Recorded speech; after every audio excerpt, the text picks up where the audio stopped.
All right, 3-2.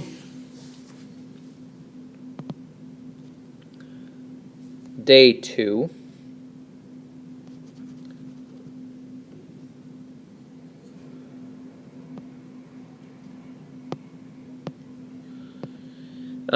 More on kind of the graphs and evaluating logarithms.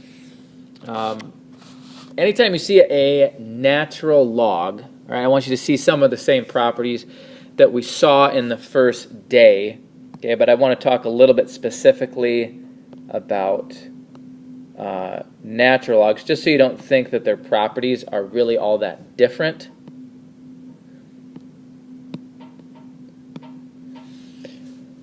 Again, back in day 1, we looked at this base e that has to do with like continuous change on exponential models. If you're talking about a log that's base e, it gets a special name of a natural log. I think we kind of talked about the basics of doing that graph at the end of day 1. Okay?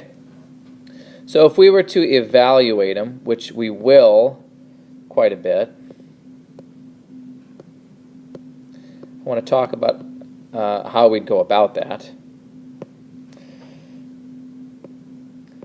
So anytime you're seeing these, ln, because there is a little bit of a notation difference, we're talking about logs that are base e.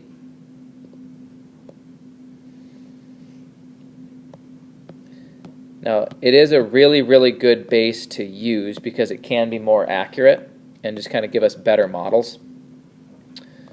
So they'll come up quite a bit, but the downside is base e is kind of a long decimal. So as far as kind of evaluating them by hand, which we did a little bit in day 1, you know, which is where we'd say, okay, your base is e. This question is saying e to what power is 2? Well, e is, again, it's an important case to know, but it's a really long decimal number. So the numbers aren't going to come out nice and neat. I don't have the ability to show you like with a screencast on the calculator, but I did show you in class there's a natural log button. So all you can do here is what you see there, ln of 2, has to get typed into the calculator. Okay? And that's kind of all there is to it. Okay? You're going to have decimals. You're going to have to round them, right? Now, in a couple slides, I want to talk more about this case, that if you were to go to a calculator and do natural log of -1, it would give you an error. Okay, that's interesting. That's something we should talk a little bit more about. And this would be 0.881. So really, 2 big ideas on this slide. If you see ln, okay, that's just a regular logarithm. It's base e, okay? So that's big to recognize that. And then to evaluate them, you're going to have decimals. Okay, get to know where that ln button is on the calculator. Properties of natural logs. Okay, I want you to take a minute and compare these to what we wrote on the first day with logs of any base. This is a little bit redundant, so I don't want to spend a lot of time on it, because I'm trying to make a relatively simple point. All of the properties that we saw for logarithms, they apply to natural logs. Okay, it's kind of a specific case that has a unique base, being e, and that's it. All the properties that we saw before still apply. All right, I want to take 1 minute here to talk about the domain. Okay, where if you were using a calculator, which we often do if we have log base 10 or ln, I'm just going to use 10, but you could apply this to any base. You may see, and you might have come across this before, that if you were to put in x equals -1, your calculator is not real happy with you, and it just gives you an error message that it can't do that. Okay? Now keep this in mind.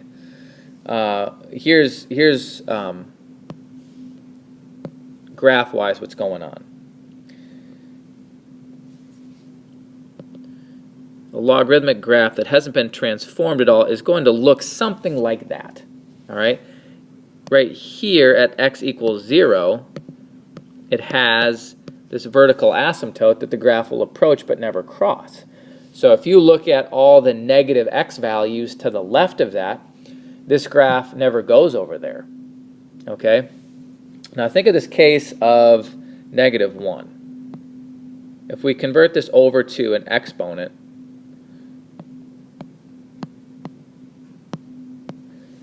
that is essentially the question we're asking ourselves, right? If you were to plug in negative 1. 10 to what power is negative 1? Okay?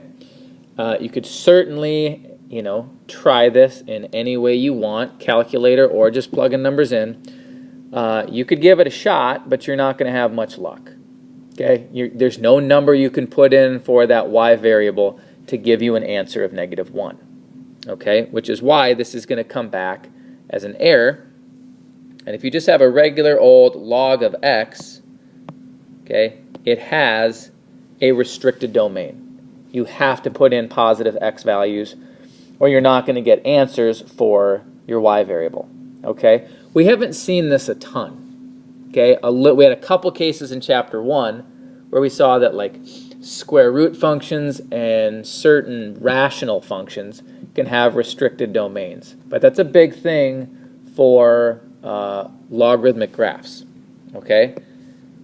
Now that case is pretty straightforward. If you just have log of any base of x, you can't put in 0 and you can't put in negatives. All right? I also want to touch on what would you do if you had a case like this?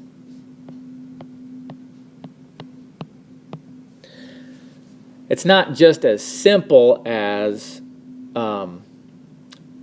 x greater than 0, because you got a transformation now that's now shifting the graph. So this asymptote right here can move.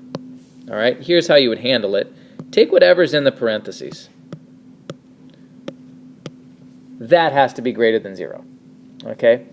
Now, if nothing else is going on, like this case, that's the end of the story, which is what led us to that. All right? We don't have a ton to do here. Subtract 2 from both sides, and there we go. For this logarithmic graph, x has to be at least negative 2. If I go negative 2 or lower for my x value, then I'm not going to get an answer.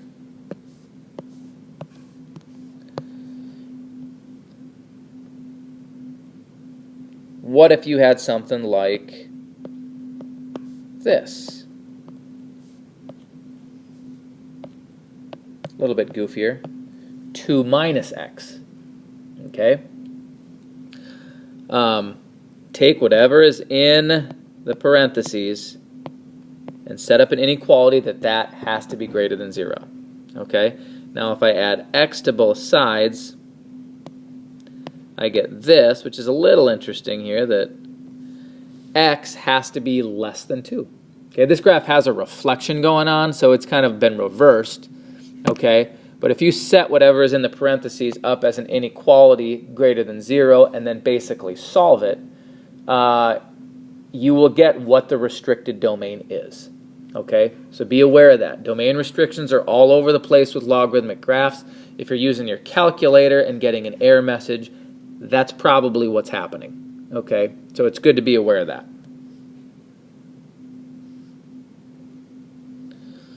All right, one little application problem to finish.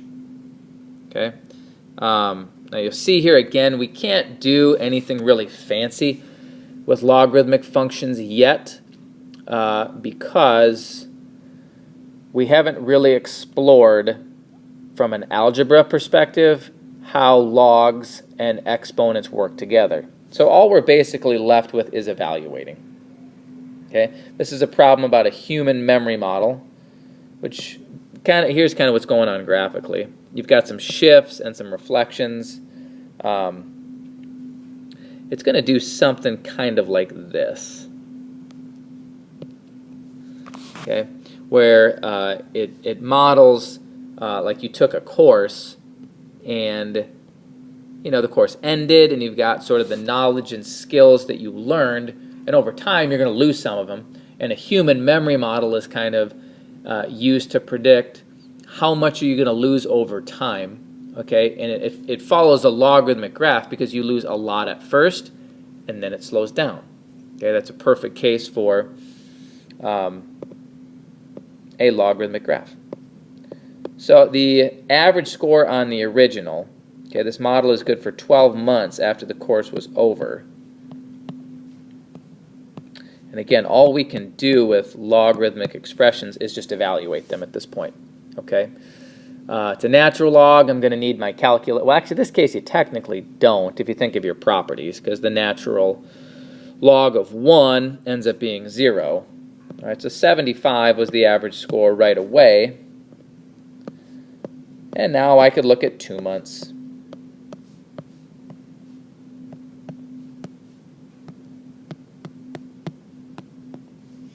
And I see that, quite a bit lower in those first 2 months, right? You're going to lose some of the knowledge that you had, not all of it. Some is going to stay with you for a long time. Hopefully that's the most important things that you learn.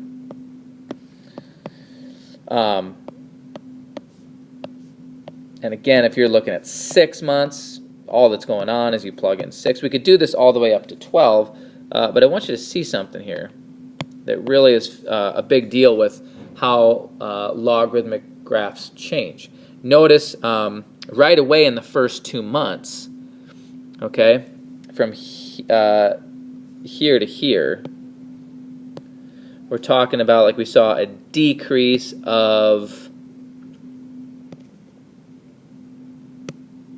like 6.6 points on average.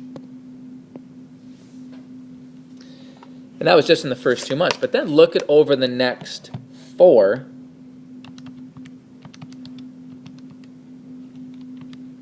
You're going to see that this rate is not going to stay the same. We go from about 68.4 down to about 63.3. And in the next 4 months, the rate at which these scores are going down is starting to slow down. Okay, you lose a little bit of the knowledge right away, but then as more time goes on, you're kind of settling at this point where you've got the information that you're going to hold on to for a long time. Okay, and again, that makes a logarithmic expression really appropriate.